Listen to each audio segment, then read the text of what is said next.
Le secteur bancaire haïtien a-t-il besoin d'être réformé? Vaste question, question épineuse que nous allons essayer de débroussailler ce soir avec mon invité William Savary, économiste et fondateur du Haiti Stock Exchange. Bonsoir William. Bonsoir Serge, bonsoir Métropole, bonsoir Haïti, bonsoir tout le monde. Bon, j'ai posé une question épineuse. À $1 milliard. Absolument. Alors, évidemment, il faut voir, c'est pas tout le système bancaire qui mérite d'être réformé, mais il y a peut-être certains points faibles que... Bon, à mon avis, je pense que le système bancaire a besoin d'être réformé de façon profondément.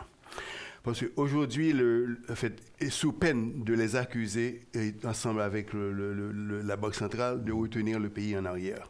Parce qu'il y a beaucoup de gens aujourd'hui qui vous disent que le crédit n'est pas alloué à ceux qui en ont besoin. Les entrepreneurs n'ont pas accès au crédit. Et les gens qui veulent investir localement n'ont pas accès aux capitaux dont ils en ont besoin pour créer des emplois, créer des entreprises et aller de l'avant. Donc, il y a cet argumentaire qui circule dans les milieux qu'il faut adresser. Et maintenant, le secteur bancaire a besoin d'être réformé. Pourquoi? Parce qu'aujourd'hui, les activités des banques sont limitées, par exemple, aux prêts bancaires sur les hypothèques, prêts hypothécaires, prêts sur les voitures, prêts commerciaux. Et aussi, les banques fonctionnent comme des hedge funds. C'est-à-dire, les hedge funds, ce sont des fonds qui ont la discrétion de gérer les fonds qui leur ont été confiés de façon à ce que les fonds génèrent des profits. Mais contrairement à un hedge fund où les profits sont distribués aux détenteurs de ces capitaux, donc qui seraient les actionnaires, les banques, lorsque les banques fonctionnent comme un hedge fund, le profit accumule dans le tas financier de la banque et fait croître le capital de la banque. Très bien. Donc, il faut dire que c'est pas mauvais, mais les réformes... C'est pas mauvais pour la banque. C'est pas mauvais pour la banque, mais les réformes dont nous parlons aujourd'hui, ce sont des réformes qui viseraient à ce que le fonctionnement de la banque comme un hedge fund devrait avoir son équivalent. Et son équivalent, ce serait de redistribuer les profits au profit des clients et pas seulement des banquiers. Maintenant, dans ce cas-là, les clients ne seront plus des clients, mais seront des investisseurs. Voilà. Donc il y a aussi, ce qui dit, il y a les catégories qu'il faudrait redéfinir, alors que l'on pense à redéfinir les fonctions des banques, l'usage que les banques font des capitaux qui sont déposés avec eux, chez eux plutôt. Donc il y a cette réflexion sur la réforme des banques, tout ça rentre en jeu. Disons un mot des fameux frais bancaires qui agacent plus d'un. Qu'est-ce que vous pouvez nous en dire, ces fameux frais bancaires? J'ai l'impression que vous avez l'expérience des fameux frais bancaires. Je l'ai subi comme tout le monde, oui. Bon, maintenant, il y a deux façons de traiter les frais bancaires. Parce qu'il faut dire au préalable que les banques, en vertu du taux de reserve requirement, le coefficient de réserve. Les réserves obligatoires. Les réserves obligatoires, merci. Les banques en général n'ont pas accès à 100% de l'épargne qui leur est confiée. Donc ils doivent verser une portion de ces épargnes à la Banque centrale pour garantir les épargnes. Et ils ont vraiment accès, disons, à la moyenne à 50% des fonds qui leur ont été alloués. Maintenant, de ces 50%, les banques doivent rentabiliser ces 50% pour, d'une part, payer les intérêts sur les 100%, réaliser un profit pour leur permettre de payer le frais opérationnel et réaliser un profit net pour, si vous voulez, que le return earning, pour faire croître leur capital. Donc, lorsque les banques sortent de ce schéma,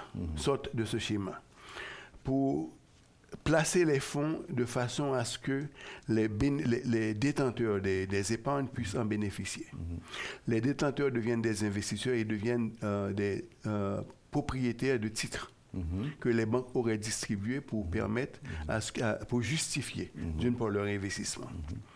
La deuxième chose, avec ce genre de réforme, les banques pourraient se libérer des réserves obligatoires. Parce que les banques auraient accès à 100% des épargnes, parce que ce ne sont pas des épargnes bancaires, ce sont des fonds d'investissement. Bon, ça, c'est un point tout à fait fondamental. Ouais.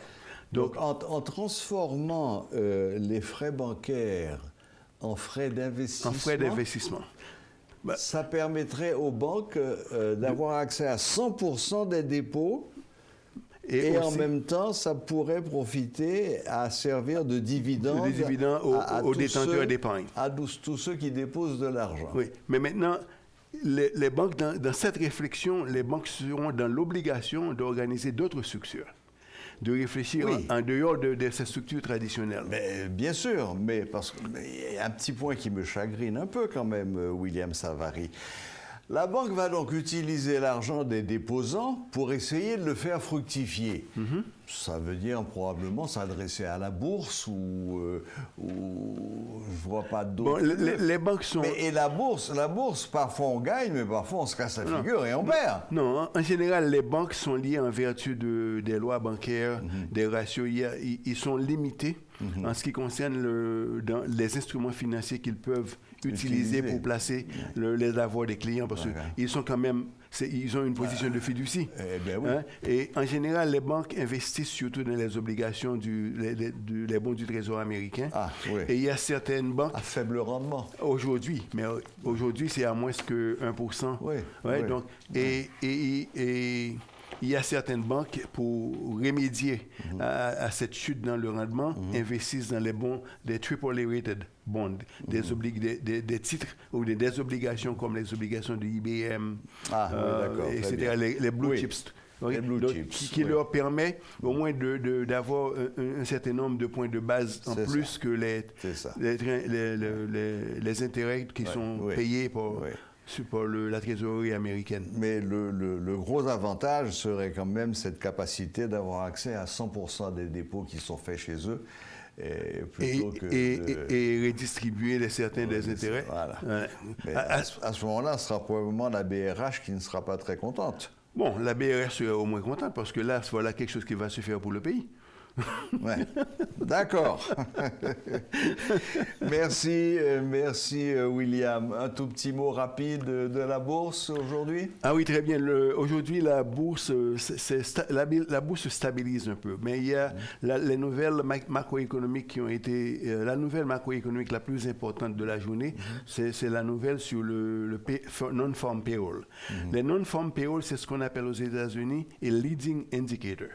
Leading indicator, ça veut dire c'est un indicateur qui vous donne une idée de ce que serait la production, le produit intérieur brut dans les prochains trimestres. Donc, il y a certains indicateurs qui sont suivis régulièrement. Donc, les leading indicators sont la bourse, c'est un leading indicator, le non-farm payroll. Non-farm payroll, c'est-à-dire ce sont les emplois qui sont créés en dehors du secteur agricole. Donc, nous avons le secteur industriel, nous avons le secteur de services. Et bon, il y a le gouvernement aussi, éventuellement, parce que selon le modèle économique, la théorie économique qui prime aux États-Unis, ou bien la pensée économique qui prime, le gouvernement fait partie les dépenses du gouvernement font partie du produit intérieur brut. Donc, lorsque la publication des chiffres du payroll, aujourd'hui, n'ont pas été au rendez-vous, surtout n'ont pas satisfait les attentes qu'on avait. Parce que la dernière fois, il y avait 1 million d'emplois créés. Cette fois-ci, nous sommes 285 000 d'emplois créés. Donc, une chute... Mais le taux de chômage aux États-Unis est quand même à 5,6, je crois 5,6%. Et ceci, bon, c'est depuis Covid, depuis l'arrivée de Biden. Bien sûr. Et les décisions qui ont été prises ont permis à ce que les gens retournent au travail, les manufactures se sont réouvertes. Oui, parce qu'il y a eu beaucoup de création d'emplois ces derniers mois, là, chaque mois. Est-ce que ces créations ou les anciens emplois sont revenus? Mais bon. Il y a une chose intéressante, création d'emplois, on peut le dire aussi. Pourquoi? Parce que avec Covid, il y a eu des industries nouvelles qui ont vu le jour. Et d'autres qui ont pratiquement disparu. Et d'autres qui ont beaucoup baissé, oui. Absolument. Par exemple, Zoom. vidéo, you have artificial intelligence, qui maintenant toutes les instruments, les manufactures, les machines se communiquent entre elles. Bien sûr. Donc il y a tout un langage qui s'est développé, toute une structure, toute une série de nouveaux métiers qui s'est développé, qui a vu le jour, que bien sûr on peut parler effectivement de création d'emplois. Parfait. Merci William Savary, merci de cet éclairage. On pourra peut-être fouiller un petit peu plus loin pour ce qui est des réformes souhaitables du système bancaire haïtien, mais pour aujourd'hui, on a déjà largement dépassé le temps. À bientôt William. À bientôt, et Serge. Bon week-end. Et merci. Voilà, c'était William Savary, économiste et fondateur, président du Haiti Stock Exchange.